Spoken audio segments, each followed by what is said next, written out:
Hi, Year 3. I hope you're all okay and that you had a great start to your February yesterday, the first day of the month. Now, before we start our English learning episode, I just want to say a huge thank you and a huge well done to all of the children that have sent across your non-chronological reports about the ancient Greek gods and goddesses that we completed last week. We have been blown away by your writing. They are exceptional. You have shown that you can use the presentational and the language features of a non-chronological report, and you all achieved the purpose of that text. You use so much information and so many facts to give the reader information about the ancient Greek gods and goddesses. So huge well done again to you all. Now, we know that some of you are still finishing that piece of writing because you're really aiming high and you want it to be the best that it can be. So make sure as soon as that's finished, you send it over to us onto your portfolio so that we can give you some feedback and give you your dojo points for that piece of work too. Now, we've got 2 weeks left of this half term, and over the next 2 weeks, we're going to be learning about a new type of text that we've never learnt about before in year 3. And I don't think you learned about this type of text in year 2 either last year. So it's really exciting for us to be learning about a new type of text. Now, this type of text shouldn't feel too new to you because Mr. Gowlett has been reading this type of text to you in your daily story time every day. Okay, so I'm sure lots of you are beginning to think about what type of text this is. So I'm just going to share my screen with you, and this is going to remind you about the book that Mr. Gowlett has been reading to you each day. So this book that Mr. Gowlett has been reading to you is Greek myths, and I know there's been lots and lots of exciting stories that you've been reading inside of this Greek myth text, okay? So a myth is a type of text, and today we're going to be learning all about what a myth is. So today, Tuesday the 2nd of February 2021, our what is to understand the features of a myth. How new learning is practiced and why, so that we can sort examples and non-examples of myths. Okay, so what we're going to do now is watch a really short video which is going to give us information about what a myth is. So we're going to watch it the first time and just listen, and then we'll watch it again and talk through the different points. Myths were created by early civilizations to make sense of things happening in the natural world around them. In Greek mythology, the Titan Atlas bore the weight of the heavens on his shoulders. A Greek myth is that Zeus, a god, threw down lightning bolts onto Earth when he was in a rage, whilst Norse myth reckons that Thor, another god, would cause lightning with his massive hammer. So Norse people and the Greeks talked about the same thing, but used different myths. The gods, creatures and heroes in myths are supernatural beings in a battle of good versus evil, but were given human qualities to help teach people how to live better.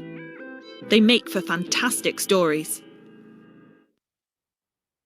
Okay, we're going to watch this one more time now, and I want you to really think about what those features of a myth are. Myths were created by early civilizations to make sense of things happening in the natural world around them. In Greek. Okay, so we know that myths were created by early civilizations, and we know that the ancient Greeks were an early civilization. So a myth is a type of text that was created a very, very, very long time ago in the past. Can you think of any other early civilizations that you know who also might have created myths? I'm sure lots of you are saying the Egyptians, and you're right. The Egyptians also had lots of myths that they created and that they believed in too.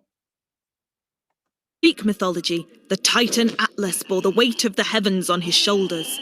A Greek myth is that Zeus, a god, threw down lightning bolts onto Earth when he was in a rage. Whilst Norse myth reckons that Thor, another god, would cause lightning with his massive hammer. So Norse people and the Greeks talked about the same thing, but used different myths. So, as the video mentioned, myths helped people in these early civilizations to understand what was happening in the world around them. So, the ancient Greek people believed that when there was lightning, it was always caused by Zeus because he was angry. Okay, this is a story that helps them to believe what is happening in the world around them. The gods, creatures, and heroes in myths are supernatural beings in a battle of good versus evil. So lots and lots of myths include these supernatural characters that have lots of superhuman qualities, okay, and lots of mythical creatures that are imagined or invented by humans. For example, here you can see a creature with 3 different heads. There's also gods and heroes in lots of myths too. But were given human qualities to help teach people how to live better. They make for fantastic stories.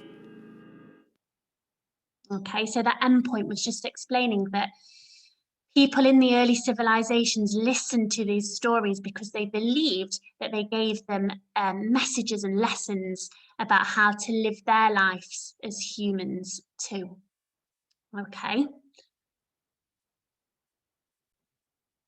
So here you can see a bubble map to summarize those key features of a myth. My turn, myth, your turn. Great job. So here we can see that they were created by the early civilizations.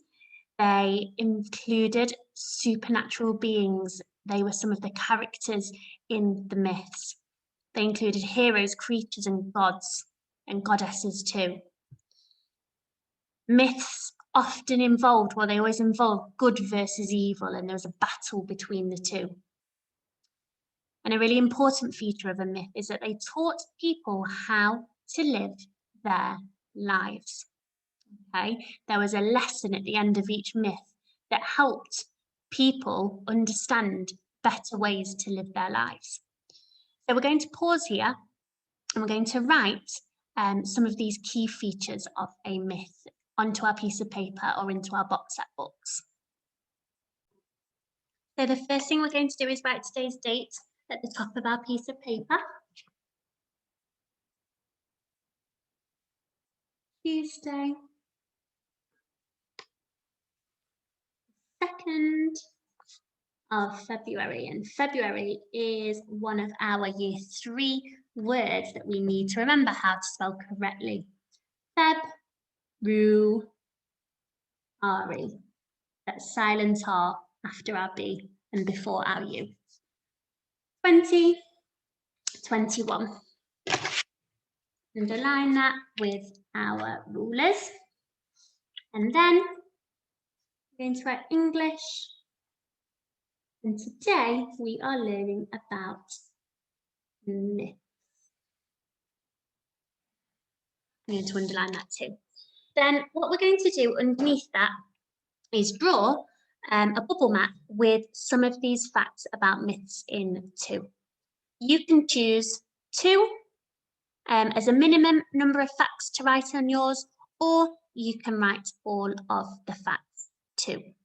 So I'm going to do mine now, and I want you to do the same. Remember, when we're doing our bubble map, you're going to write your subject in the bubble in the middle. So mine is myths. You can draw your bubble around it. Then you use your ruler to draw your lines off, and then you'll start writing your facts. So my first one is going to be supernatural.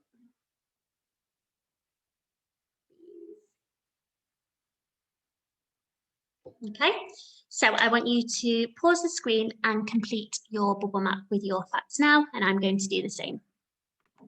Well done, Year 3, for completing those bubble maps. It's going to be important to have this knowledge on our pieces of paper or in our books, for when we complete our task later on. Now, I'm sure lots of you are thinking, well, a myth seems a little bit like a story. And I'm sure that when you've listened to some of your myths, when Mr. Gowlett has read them, you have already thought that they are a lot like stories. And they are. In this text, we have lots of different myths that are just like stories that we can read. However, there are some features that are different about a myth and a story, or a narrative, as we call it at school. So here on the board, you can see our story mountain that we usually use to help us sequence and write our narratives in school. For example, we use this when we wrote our own versions of Paddington Bear. In our narratives, we have our opening, where we are introduced to our main character and the setting, our build-up, where something exciting happens, our dilemma, where our main character faces a problem and they're not quite sure how to solve it. Then we have our resolution, where the problem is solved, and then we have our ending. Okay, sometimes that can be a happy ending and sometimes it can't. So we use our story mountain to help us sequence and write our narratives. Now, here you can see the different features of a myth. So I'm just going to show you that now.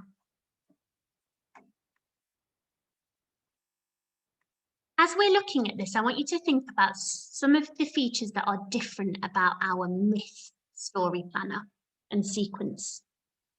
So in our myth, we start with our setting. So where does our story start? So that's similar to a narrative. Then in a myth, we meet a hero, okay?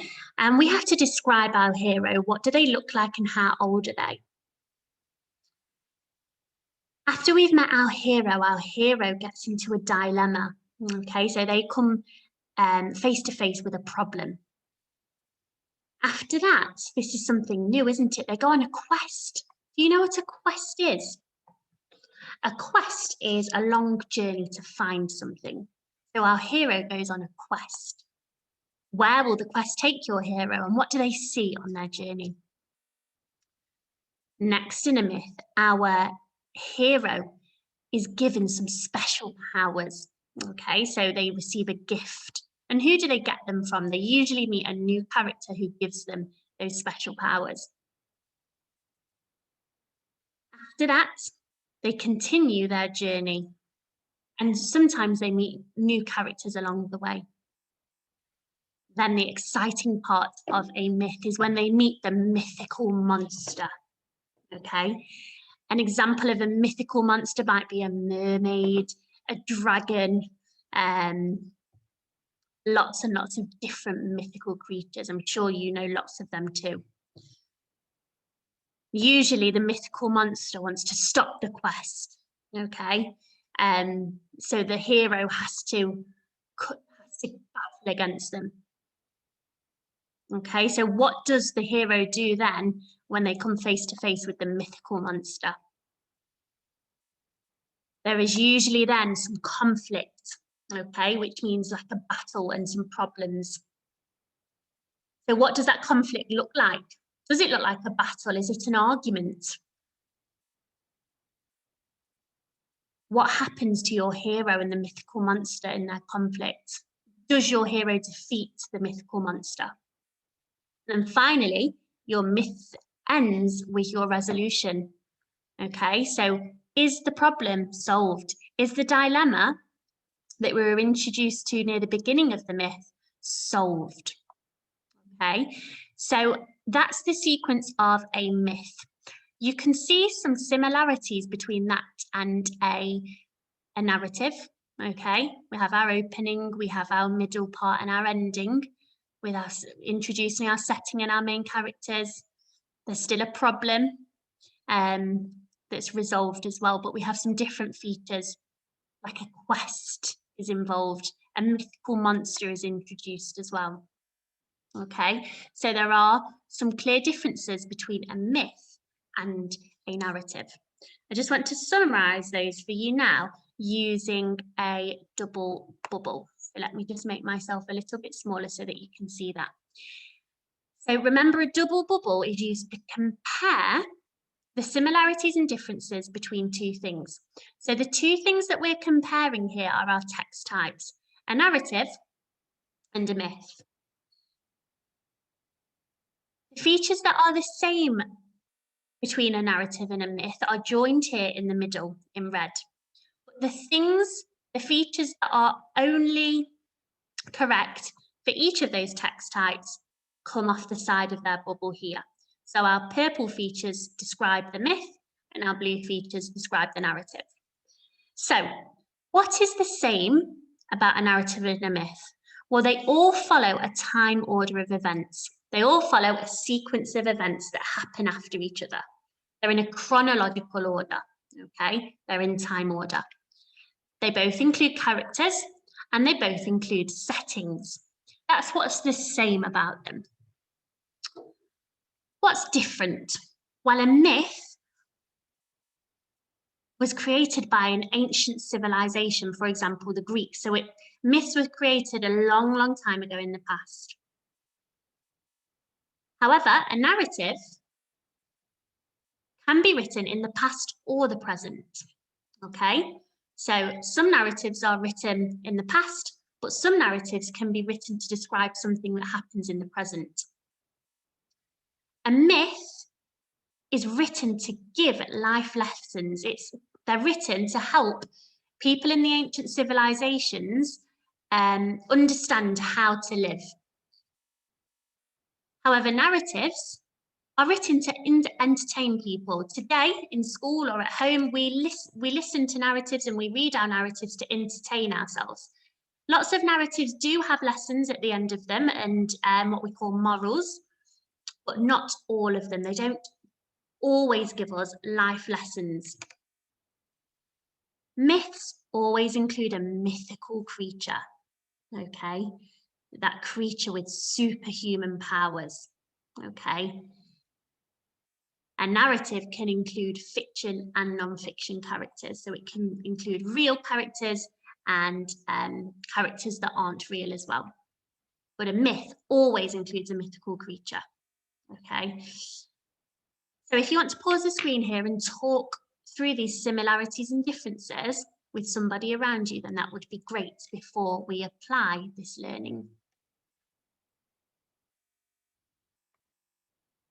Okay, now today we are going to use our knowledge of what a myth is to sort some stories into myths and narratives.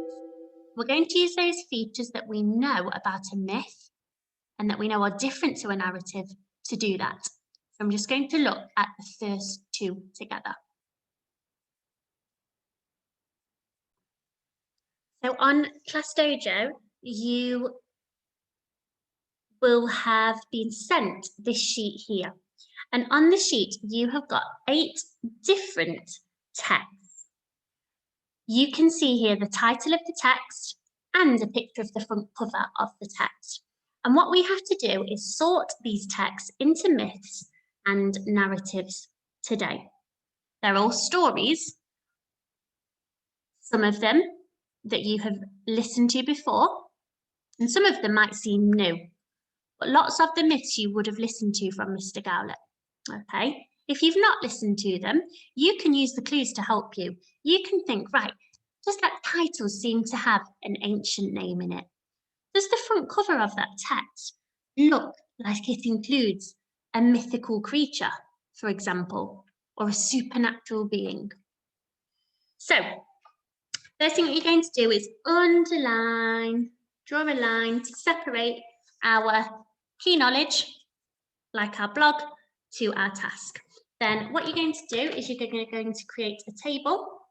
So you're going to draw a line down the middle of your page. Here, we're going to write myths. And here, we're going to write narrative. Then, what you're going to do is look at each text and you're going to decide whether it is a myth or a narrative. The first text one that everybody should know is Little Red Riding Hood. We need to decide whether this is a myth or a narrative. So, Little Red Riding Hood. Was this created by an early civilization? Was this text created by, for example, the Greeks, the Egyptians? I don't think so. If I'm not sure, I'm going to move on to my next fact. Is there a supernatural being in my text? For example, a dragon, a mermaid, something with special powers? No, there's a wolf, but the wolf doesn't have special powers. It's not a supernatural being. A wolf is actually a real animal, isn't it?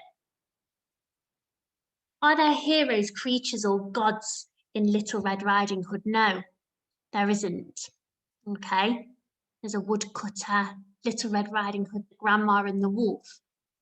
They're all fictional characters, okay, or real types of characters. So I know that Little Red Riding Hood is an example of a narrative. So I'm going to put that here.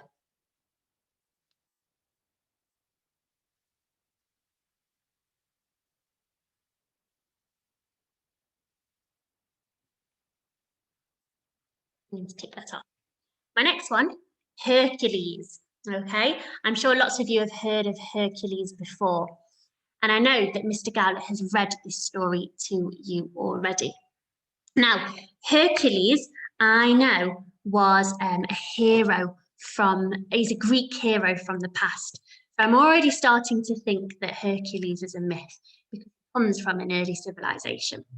Now, if I want to be really sure about this, I can look at my front cover here. And when you have your own sheet, you'll be able to see clearly that on this front cover, I can see Hercules. And he does look like he's from the ancient Greek times. I can tell by looking at his clothing. I can also see beside him here 2 mythical creatures. I can see what looks like a dragon / snake, and then also a huge lion there as well. And they look like they have lots of supernatural powers. So I know that Hercules is a myth. I know that Hercules, my hero, the good, comes against the evil, these mythical creatures in my story. So I know that Hercules is a myth. Okay? I want you to sort the remaining 6 texts into myths and narratives using what you know about myths from today. Okay? Enjoy this task. Tomorrow we are going to be reading a new myth and sequencing the different events in it. And you are really going to love the myth that we're reading tomorrow. So I look forward to seeing you tomorrow. Well done, Year 3. Bye.